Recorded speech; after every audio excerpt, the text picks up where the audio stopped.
পাঁচ জোড়া চোখ, শরীরের উপরে ঘোড়ার খুরের মতো শক্ত আবরণ, আর একটি ছোট্ট লেজ, যেন এক ভিন গ্রহের প্রাণী।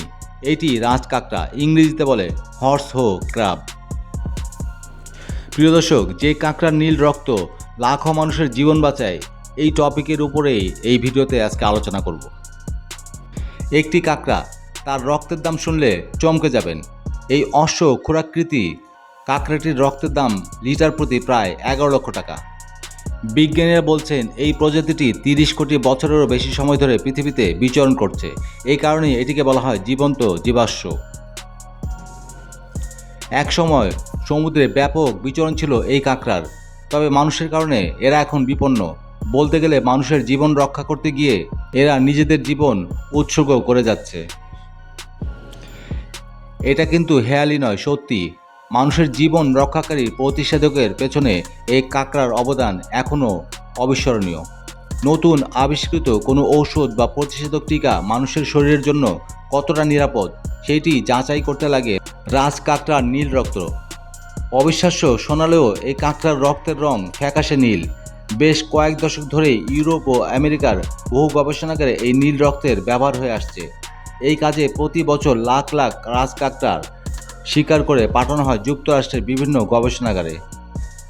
সেখানে কাঁকড়াগুলো হৃৎপিণ্ডের কাছের একটি শিরা কেটে নিয়ে নিংড়ে নেওয়া হয় রক্ত, এরপর সেটিকে আবার সমুদ্রে ছেড়ে দেওয়া হয়। কোনো রোগের জন্য আবিষ্কৃত ঔষধে বিপজ্জনক কোনো ব্যাকটেরিয়া আছে কিনা সেটি যাচাই করতে দরকার পড়ে রাজকাঁকড়ার নীল রক্তের। এখন পর্যন্ত একমাত্র রাজকাঁকড়ার রক্ত এই যাচাইয়ের কাজটি নিখুঁতভাবে করতে পারে, কারণ এই রক্ত সামান্য উপাদানগত পরিবর্তনে দৃশ্যমান প্রতিক্রিয়া দেখায়। সাম্প্রতিক সময়ে কোভিড টিকা তৈরিতেও একই প্রক্রিয়া অনুসরণ করা হয়েছিল। প্রতি বছর এভাবে লাখ লাখ রাজকাঁকড়া ধরা হচ্ছে এবং তাদের শরীরের গুরুত্বপূর্ণ অঙ্গে ক্ষত তৈরি করে দহন করা হচ্ছে রক্ত। রক্ত সংগ্রহের এই নিষ্ঠুর প্রক্রিয়াটি তাদের উপর কতটা প্রভাব ফেলে এটি এখনও স্পষ্ট নয়।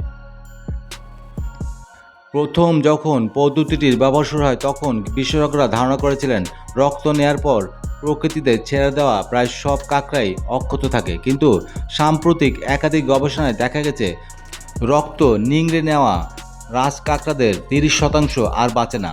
আরও বিপজ্জনক বিষয় হলো এই প্রক্রিয়ার ভেতর দিয়ে যাওয়া স্ত্রী কাঁকড়াগুলো আর কখনোই প্রজননের ইচ্ছুক হয় না, এমন সম্ভাবনা বেশি।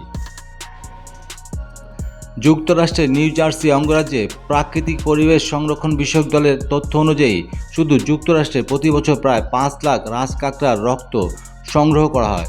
রক্ত নিয়ে প্রকৃতিতে ছেড়ে দেওয়ার পর তাদের জীবনযাপন স্বাভাবিক থাকে কিনা তা নিয়ে কোনো গবেষণা হয়নি। যদিও ঔষধ প্রস্তুতকারী বড় বড় সংস্থাগুলোর পরিসংখ্যান বলে রাজকাঁকড়ার সংখ্যা কয়েক বছর ধরে মোটামুটি একই রকম আছে, তবে যুক্তরাষ্ট্রে রাজকাঁকড়াকে আনুষ্ঠানিক প্রায় বিপন্ন প্রজাতির কাছাকাছি হিসেবে গণ্য করা হয়। তাহলে এর বিকল্প কি কখনোই আসবে না? মানুষের জীবন রক্ষার অজুহাতে এই নিষ্ঠুরতা অনন্তকাল চলতে থাকবে? আশা করা হচ্ছে সাম্প্রতিক সময়ে একটি বিকল্প রাসায়নিক ইউরোপে ব্যবহার শুরু হয়েছে, তবে যুক্তরাষ্ট্রে সেটি এখনও ততটা আস্থা অর্জন করতে পারেনি। তাছাড়া রাজকাঁকড়া পৃথিবীর প্রায় সবখানে পাওয়া যায়।